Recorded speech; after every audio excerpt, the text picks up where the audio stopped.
Yo acabé la ESO, pescaba por ahí por el muelle, y un día, si era buena, pues metíme en un barco. Y a ver si aquí la doña Elsa se anima. Pero estudiada, de patrona. Porque yo, por ejemplo, cuando decía que iba a ir a la mar, todo el mundo, es que es durísima, no sé qué. Y yo, sí, claro que es dura, pero a ver, yo tampoco veo a alemanes de 3 metros ir a la mar, ni echan rayos láser, son paisanos normales. Entonces, ¿por qué no vas a poder? No creo que haya trabajos para hombres ni trabajos para mujeres. Hay que ponerle ganas y actitud y ya está. De hecho, la guaja mía, en la escuela, tienen que enseñar yo lo que yo un poco la tierra y la mar. Cuidado. A mí la mar es otro mundo. No sé, a mí y en mi vida. Mi padre ya era marinero y luego pues yo lo mamé con él.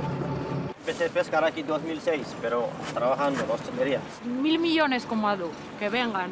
Luego aquí pierdes la noción del tiempo. Aquí se te pasa el día y a veces que no mires ni el reloj. Que habrá quien no lo quiere y prefiere estar en una oficina. Yo me gusta más estar al aire libre. Luego aparte yo en fin de semana cojo la caña todavía. Es una pasada.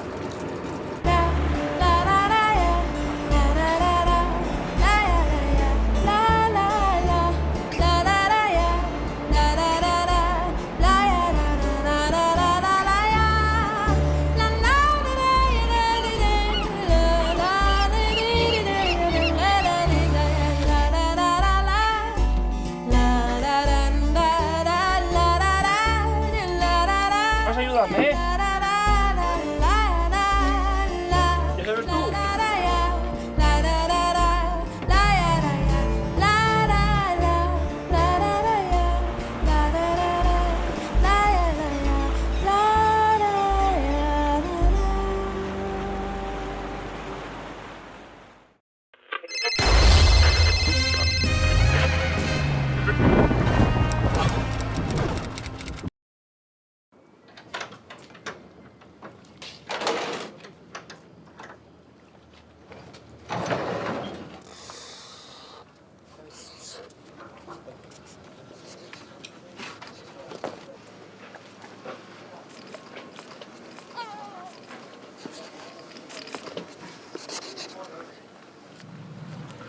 Yo acabé la ESO, pescaba por ahí por el muelle, y un día, si era buena, pues metíme en un barco. Y a ver si aquí la doña Elsa se anima. Pero estudiada, de patrona. Porque yo, por ejemplo, cuando decía que iba a ir a la mar, todo el mundo, es que es durísima, no sé qué. Y yo, sí, claro que es dura, pero a ver, yo tampoco veo a alemanes de 3 metros ir a la mar, ni echan rayos láser, son paisanos normales. Entonces, ¿por qué no vas a poder? No creo que haya trabajos para hombres ni trabajos para mujeres. Hay que ponerle ganas y actitud y ya está. De hecho, la guaja mía, en la escuela, tienen que enseñar yo lo que yo un poco la tierra y la mar. Cuidado. A mí la mar es otro mundo. No sé, a mí y en mi vida. Mi padre ya era marinero y luego pues yo lo mamé con él. Empecé a pescar aquí en 2006, pero trabajando en la hostelería. 1.000 millones como Adu, que vengan. Luego aquí pierdes la noción del tiempo. Aquí se te pasa el día y a veces que no mires ni el reloj. Que habrá quien no lo quiere y prefiere estar en una oficina. Yo me gusta más estar al aire libre. Luego aparte yo en fin de semana cojo la caña todavía. Es una pasada.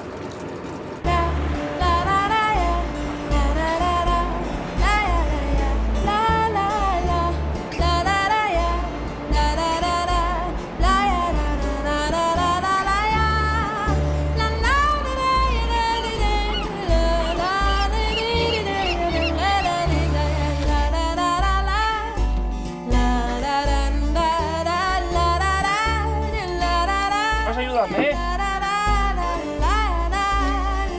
¿Ya sabes tú?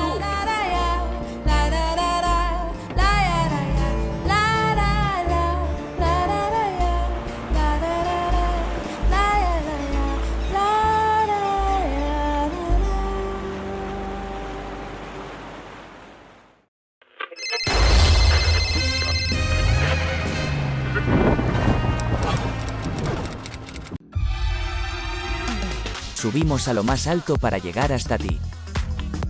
Boxon 3 Comunicación Natural. Colaborador oficial de la Semana Negra de Gijón.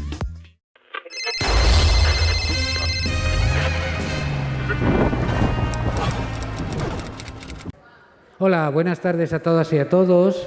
Vamos a continuar con las charlas y presentaciones del día de hoy en la Semana Negra, recibiendo a Norman Fernández, que está por ahí, y yo a uno de nuestros referentes literarios, políticos y y que forma además parte de nuestra educación sentimental, el gran e increíble Carlo Fravetti. Un aplauso.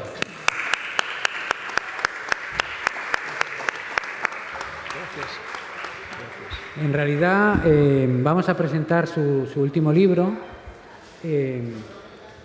Tenemos por ahí un ejemplar que podamos poner aquí para que vean la portada.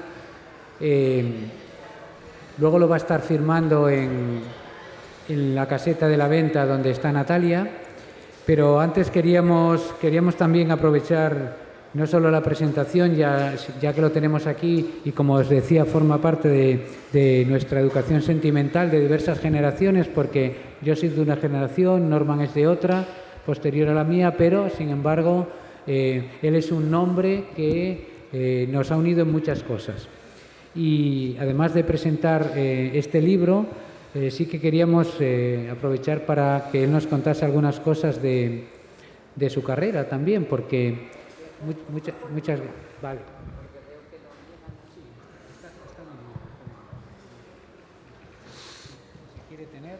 Si se quiere tener, si no vamos a hacer el viejo truco de hacer que se tenga. Ah, sí.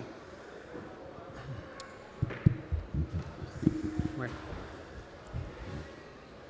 Queríamos, lo que os estaba contando, que queríamos preguntarle algunas cosas, aparte de hablar del libro, queríamos preguntarte por... Nosotros, mi generación, te conoce en una revista de ciencia ficción y fantasía que se llama Nueva Dimensión, que en su momento ya le hicimos el homenaje cuando todavía estaba vivo Luis Vigil y aprovechando que había salido un número antológico dedicado, pero yo recuerdo mis primeros veces que vi tu nombre en letra impresa era en asuntos relacionados con una literatura que era evidentemente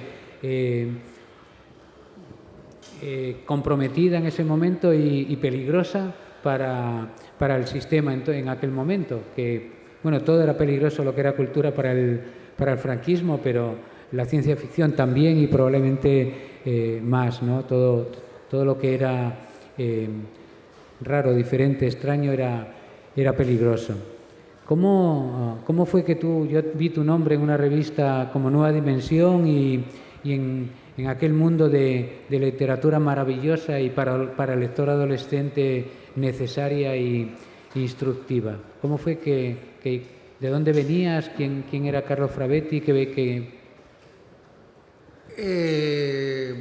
Bueno, yo como casi todos los escritores y escritoras venía de una gran afición a la lectura, que no solo era afición, en aquellos tiempos era también un refugio intelectual y moral, ¿no? Era uno de los pocos espacios de libertad que teníamos. Y la ciencia ficción, que mucha gente, pensando tal vez en sus manifestaciones más anecdóticas, ¿no?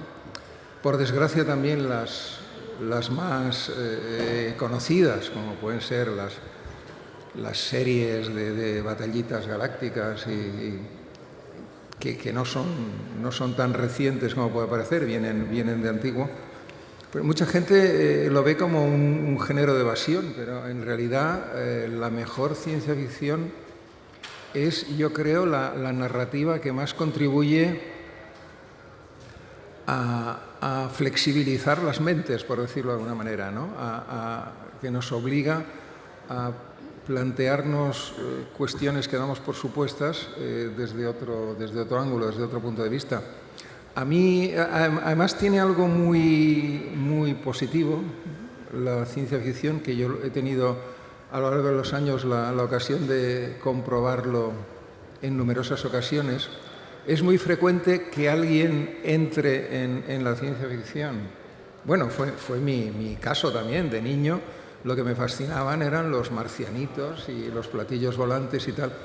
Entonces, es muy frecuente que entres atraído por la parafernalia fantástica y futurista y poco a poco te vayan enganchando los aspectos especulativos de la narrativa de ciencia ficción, que, como decía, te obligan a plantearte de una forma crítica y desde distintos puntos de vista cosas que a lo mejor habías dado por supuesto, ¿no? Y por eso aunque últimamente ya no me dedico, hubo unos años que me dediqué muy intensamente, primero como lector y luego también como editor e incluso como escritor. Ahora ya no me dedico tanto, pero sigo pensando que la ciencia ficción es la narrativa más específica de nuestro tiempo y la que ha planteado las cuestiones más ligadas a nuestra realidad actual, ¿no? Sí, bueno, yo, a diferencia de Ángel, aunque soy más joven que él, se ve que no tengo tan buena memoria y no soy capaz de determinar en qué momento yo conocí a Carlo o a su obra. Sí que me he dado cuenta de que la obra de Carlo me ha ido acompañando desde ese momento durante mucho tiempo y a veces en cosas insospechadas que no era consciente de ellas. El otro día, por ejemplo, bueno, yo trabajo en la crítica de cómics y me dio por buscar, cuando en el año 81 creo que fue, la extrema derecha le puso un atentado, puso una bomba en la redacción del Papus, se hizo un cómic de solidaridad con el Papus y yo lo fui a buscar a casa porque quería, en un estudio que estaba haciendo, comprobar cuántas autoras de cómic habían contribuido en ese número y cuántos autores masculinos había en él. La cantidad era muy bajita. Pero me di cuenta que la portada de ese volumen estaba firmada por ti y por Carlos Jiménez. Entonces, Carlos me ha ido acompañando, como yo digo, incluso cuando no sabía que me acompañaba. Probablemente el libro que yo más veces he regalado a alguien, vamos, probablemente no, estoy absolutamente seguro que el libro que más veces he regalado es la amistad desnuda. No tengo ninguna duda al respecto. Y una de las cosas que más me fascina de la obra de Carlo, bueno, yo provengo del mundo de las ciencias, me fascina la paradoja, la estadística y un montón de cosas que la gente considerará a lo mejor un poco raras o complicadas, y toda la parte de Carlo de divulgador pues también me fascina. Ya sabéis que Carlos, el autor de uno de los libros que más se ha vendido nunca en lengua castellana, que son Las malditas matemáticas. Yo casi lo que primero quería preguntarte es ¿cómo eres capaz de hacer tantas cosas distintas? De escribir literatura infantil, escribir ciencia ficción, escribir divulgación, escribir teoría política, escribir novela. ¿Tienes algún tipo de compartimentalización en la cabeza que te permite pasar de un sitio a otro o te surge de forma natural? Bueno, yo en realidad tengo la sensación de escribir siempre sobre lo mismo, ¿no? Que es sobre lo mismo que escribe Belén Gopegui, que ha estado aquí hace un momento, sobre la necesidad de transformar el mundo.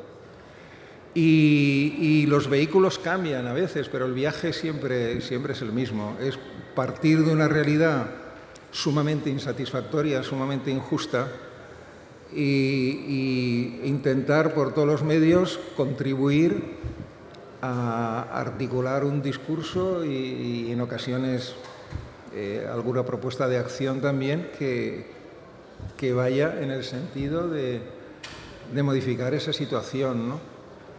Y bueno, el secreto, el único secreto de haber podido hacer tantas cosas es que llevo 60 años escribiendo todos los días, ¿no? Varias horas. Entonces, una simple operación aritmética te da idea de que aun por lento que seas, pues eso da para muchas páginas de novelas, guiones, artículos, soflamas, de lo que sea, ¿no?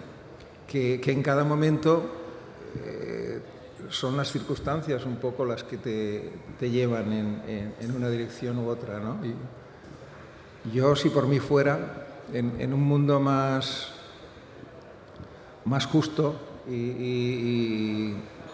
y más humano, pues seguramente o no escribiría o escribiría cosas, pues eso, tipo pasatiempos o divulgación científica, pero las circunstancias te obligan a enfrentar otro tipo de asuntos y a intentar aportar lo que puedas para contribuir a modificar esa situación. Es simplemente eso.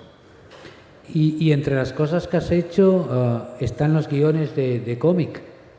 también. ¿Cómo novelas gráficas? ¿Por qué llegas a esto y cómo te lo has planteado y cómo es tu trabajo en esta materia? Que para nosotros, como sabes, el cómic aquí es un lenguaje importante, narrativamente importante. Entonces, ¿cómo ha sido tu...? No, mi contribución en ese campo ha sido mínima, ¿eh? No sé por qué en Google me presentan como crítico de cómic y cosas. También dicen que tengo una hija que no tengo y cosas por el estilo, pero en un momento dado entré en contacto con gente muy valiosa y muy activa en este terreno y en alguna ocasión colaboré con ellos, ¿no? Pero siempre un poco a remolque de gente que estaba mucho más metida que yo en ese terreno y más comprometida, ¿no? El cómic en realidad que es una forma de expresión que valoro mucho y que me parece importantísima, pero mi contribución ha sido mínima a ese respecto, ¿no? Pero tenías un par de novelas gráficas publicadas últimamente, ya con esto del COVID, ya no sé en qué año vivo. Con Navia, sí. Con Miguel Navia. Sí, pero bueno,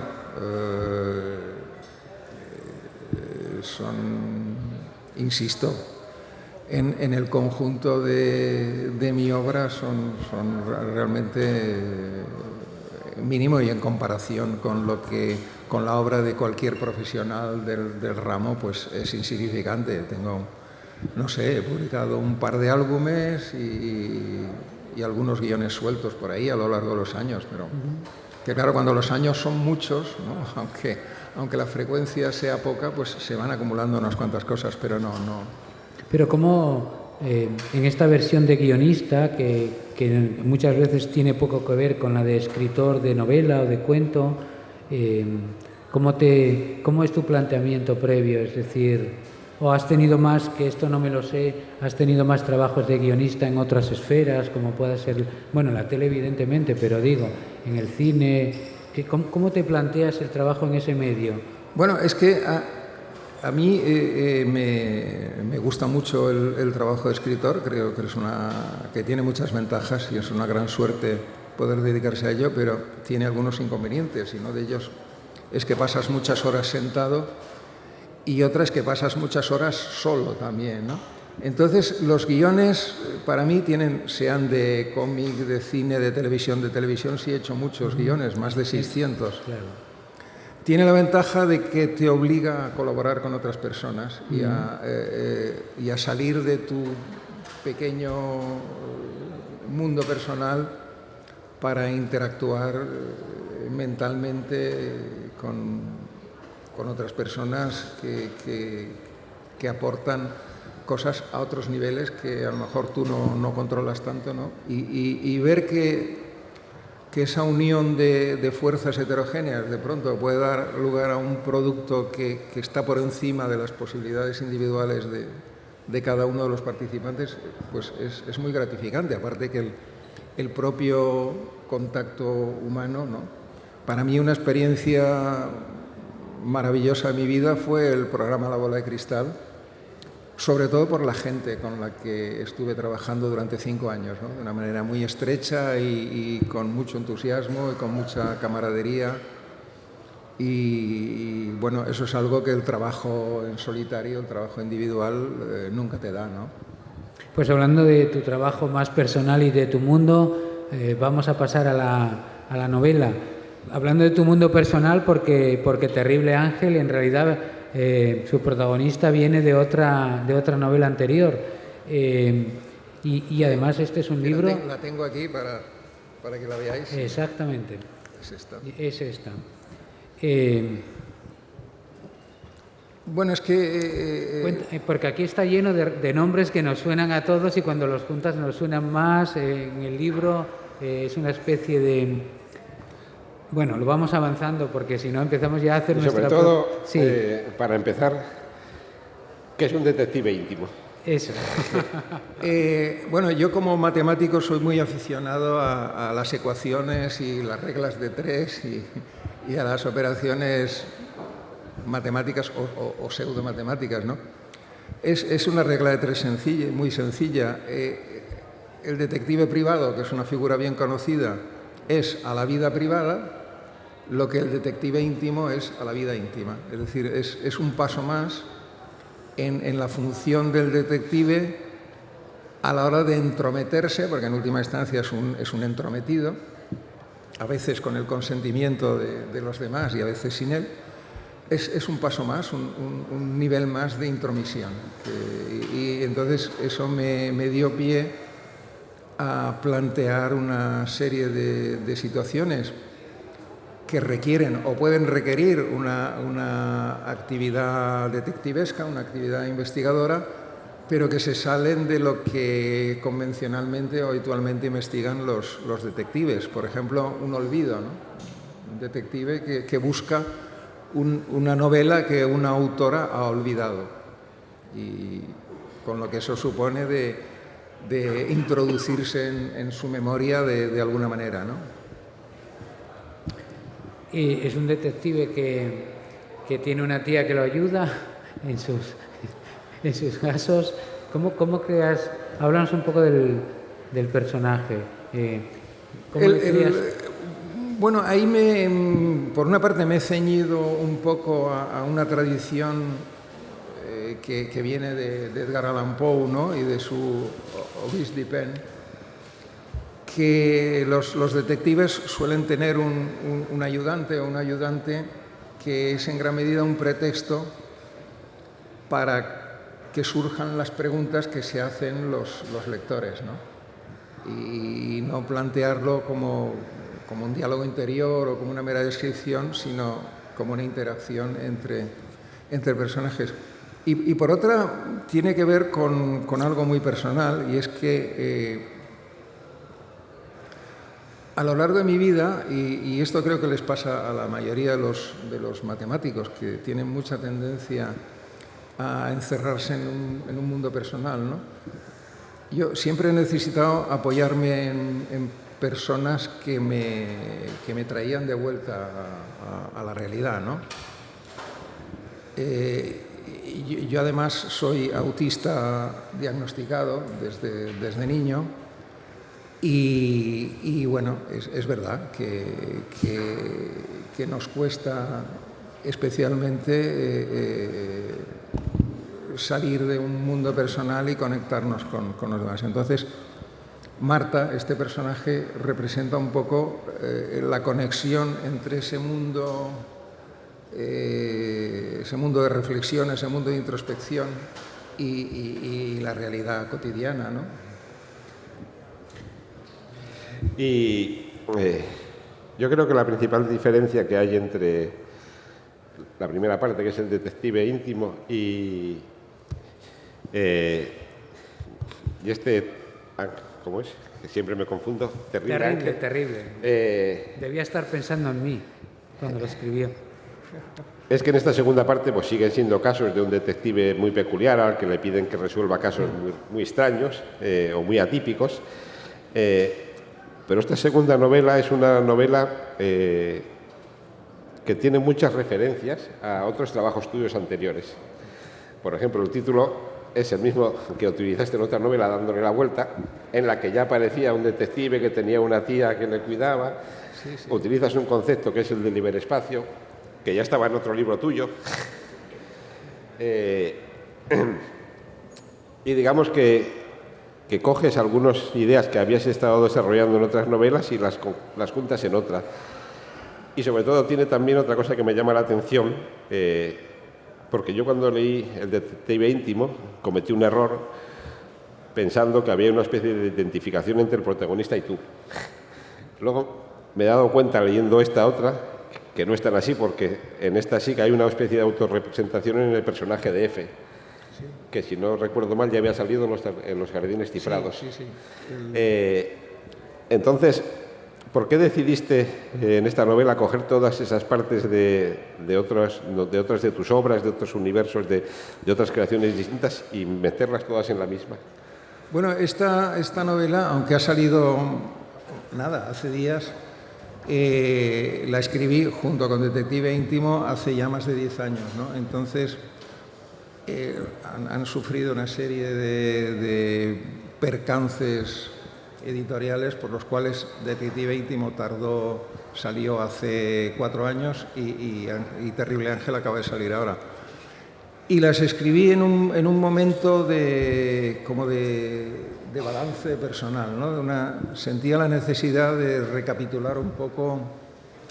Fue un momento de crisis personal muy intensa que de alguna manera se refleja en este libro, incluso dando detalles concretos, ¿no? Como el de vivir en una casa enorme de la que se va yendo todo el mundo hasta que se va el gato en último lugar y ya descubres que estás habitando un enorme vacío en solitario, ¿no?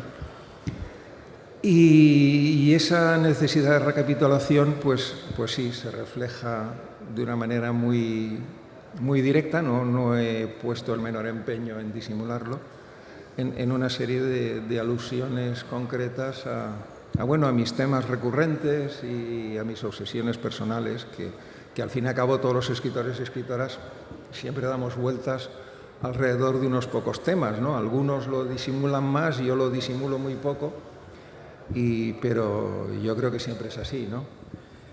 A mí, cuando estuve leyendo, que llegó hace poquísimo, El Terrible Ángel, me pasó una cosa, que es que cada nombre que ponías me recordaba a una persona real. Ponías Felipe y yo pensaba en Felipe Hernández Cava. Ponías Ludolfo, pensaba en Ludolfo Paramio. Y no sé si es que eran amigos tuyos, es que he tenido una transfusión de tontería. Bueno, de Felipe te has equivocado de medio a medio. Además, las referencias, las pistas son clarísimas de qué Felipe se trata, ¿no? No lo voy a decir en voz alta, pero hay incluso referencias a acontecimientos concretos que sucedieron de verdad, como el robo en su despacho del que desaparecieron 300 euros. O sea, está clarísimo de qué Felipe hablo. Y no es Hernández Cava, al que quiero mucho. Pero es que eso me parecía. A pesar de que con el que he colaborado en guiones, por ejemplo. Sí, por eso. Creo que él sí es un gran guionista de cómic, tal vez el mejor. Y no, es otro Felipe. Ludolfo, por supuesto, Ludolfo no hay más que uno, ¿no? Pues es que entonces, me parecía que era ahí no hay error posible. Y sí, hay otros muchos personajes reales no tan fáciles de identificar, pero que sí. Y te diviertes mucho haciendo este tipo de cosas. Quiero decir, aquí también pasa un poco más con escritores, ¿no? Que ese homenaje es exactamente qué es, ¿no? Porque esta idea de narración literaria, en alguna manera, en el sentido de, pues eso, coges a Cadalso y no sé, todo, porque es parte, decía Norman que estos libros de alguna manera le parecían como que coges tu obra y trabajas en ella, ¿no? Entonces la pregunta es, estos escritores, ¿por qué estos escritores en concreto? Y lo otro, es decir, esa mezcla de la realidad, de gente, toda esa elaboración. De alguna forma te estoy preguntando por tu cocina mental en todo esto. Bueno, es que casi todo lo que cuento en ambos libros está muy directamente relacionado con algo real, y los escritores, Cadalso, Borges, Calvino, de los que hablo, y los problemas concretos que planteo, es que me los planteé realmente en su día, ¿no?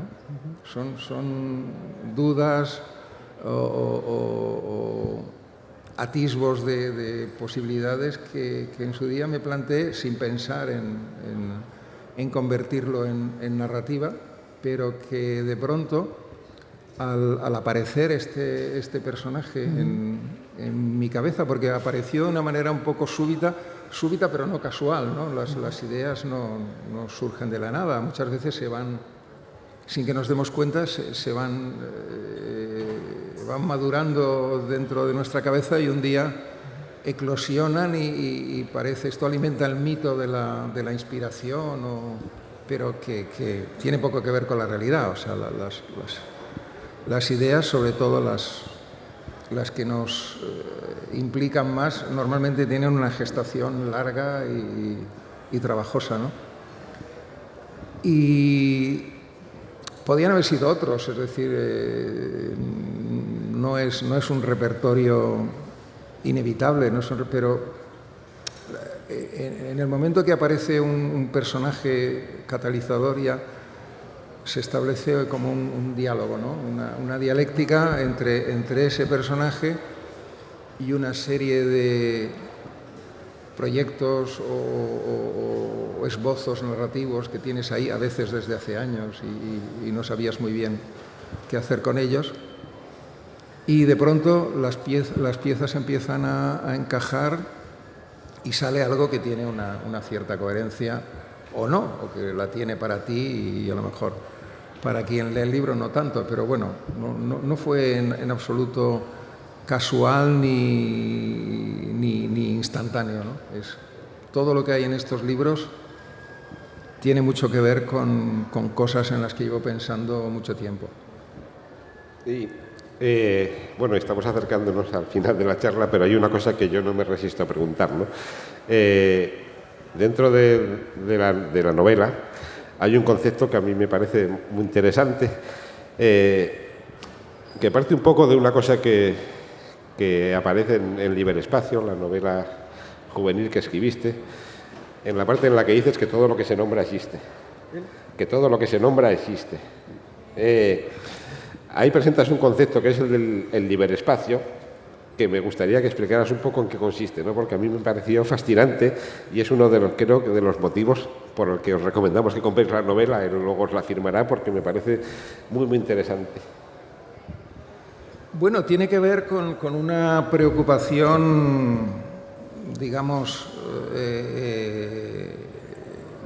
filosófica en última instancia, gnoseológica, ¿no? Sé que suena un poco pedante, pero no se me ocurre otro término, que no es mía, ni mucho menos. Es una preocupación reactualizada por la nueva visión de la realidad que aparece a principios del siglo XX con la relatividad y la mecánica cuántica, ¿no? De pronto empezamos a cuestionarnos nuestro concepto mismo de realidad. Y entonces yo, bueno, planteo que hay distintos niveles de realidad, distintos conceptos de realidad, y que con la eclosión de la informática estamos asistiendo a un nuevo tipo de existencia. Cuando escribí el libro hace 10 o 12 años, la cosa estaba en sus comienzos, pero ahora la realidad virtual es un hecho ya prácticamente cotidiano, ¿no? Venden equipos de realidad virtual para que los niños jueguen a batallitas de todo tipo, ¿no? Y me parece una cuestión básica y que además que va a ir ganando importancia a gran velocidad en los próximos años, ¿no? Nuestra relación con la realidad y nuestro concepto mismo de realidad, cómo se va a modificar. Y aproveché la situación narrativa que se me planteaba para traer a colación de una manera un poco superficial, si quieres, toda una serie de teorías.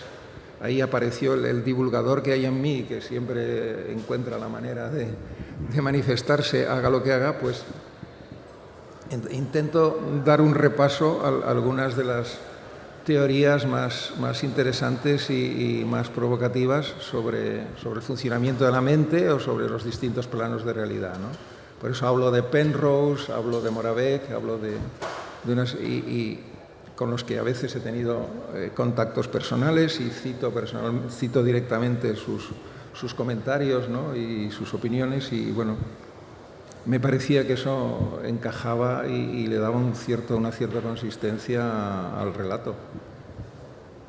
Bueno, se nos acabó el tiempo. Ya sabía yo que esto iba a quedarse corto con 30 minutos, pero bueno, es lo que hay. Pues nada, recomendaros ampliamente Terrible Ángel y Detective Íntimo, por supuesto, también. Bueno, deberías vendérselo también, si alguno lo quiere, es el momento más oportuno y es el único ejemplar, pues mejor que mejor. Gracias, Carlos. Vas a seguir estando aquí mañana en otras mesas hablando de narración, matemáticas, etcétera, pero Nos complace mucho a todos nosotros, por supuesto a Norman y a mí, que somos seguidores tuyos, poder presentar Terrible Ángel. Va a estar firmándolo, si queréis, y os lo venderían allí donde Natalia debe estar dando su golpe famoso de campana. Allí. Y bueno, te damos las gracias ya por estar aquí de la forma que lo hacemos en la Semana Negra. Gracias a vosotros. Con un aplauso. Gracias. Muchas gracias.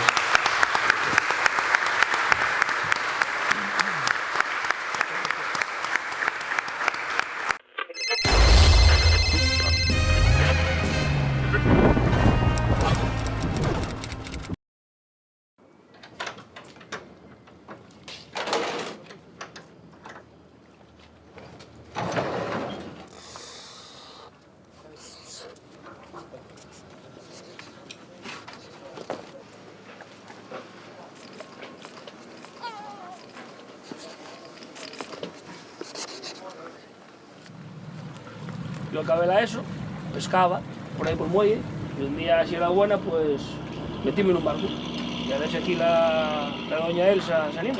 Pero estudiada, de patrona. Porque yo, por ejemplo, cuando decía que iba a ir a la mar, todo el mundo, es que es durísima. Y yo, sí, sí, claro que es dura, pero a ver, yo tampoco veo a alemanes de 3 metros ir a la mar, ni echan rayos láser, son paisanos normales. Entonces, ¿por qué no vas a poder? No creo que haya trabajos para hombres ni trabajos para mujeres. Hay que ponerle ganas y actitud y ya está. De hecho, la guaja mía, en la escuela, me tienen que enseñar yo lo que yo un poco la tierra y la mar. Cuidado. A mí la mar es otro mundo. No sé, a mí y en mi vida. Mi padre ya era marinero y luego pues yo lo mamé con él.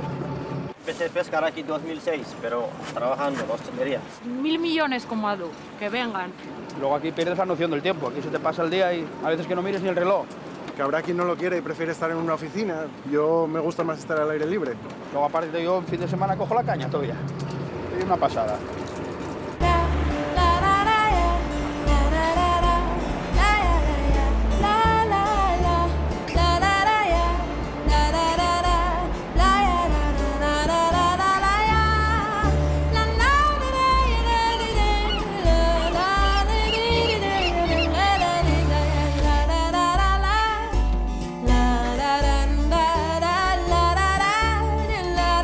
¿Vas a ayudarme, ¿Ya sabes tú?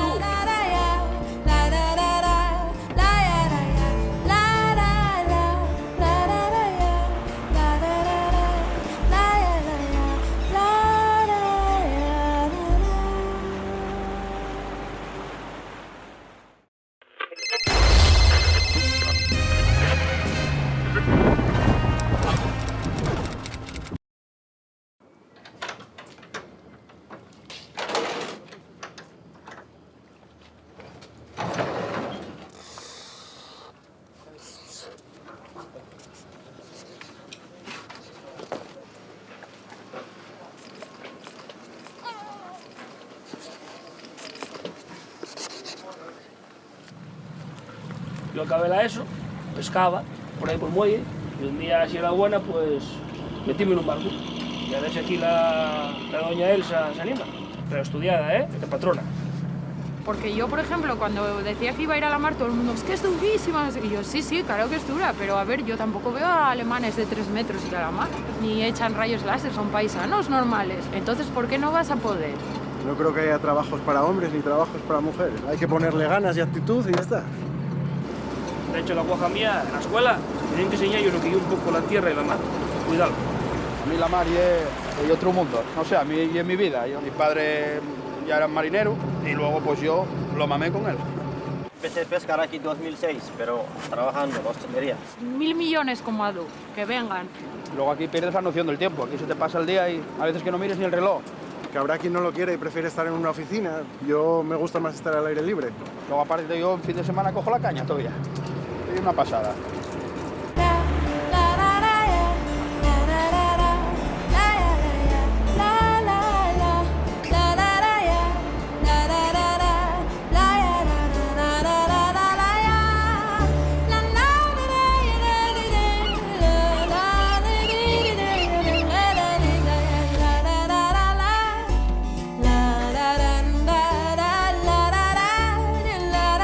¿Vas a ayudarme,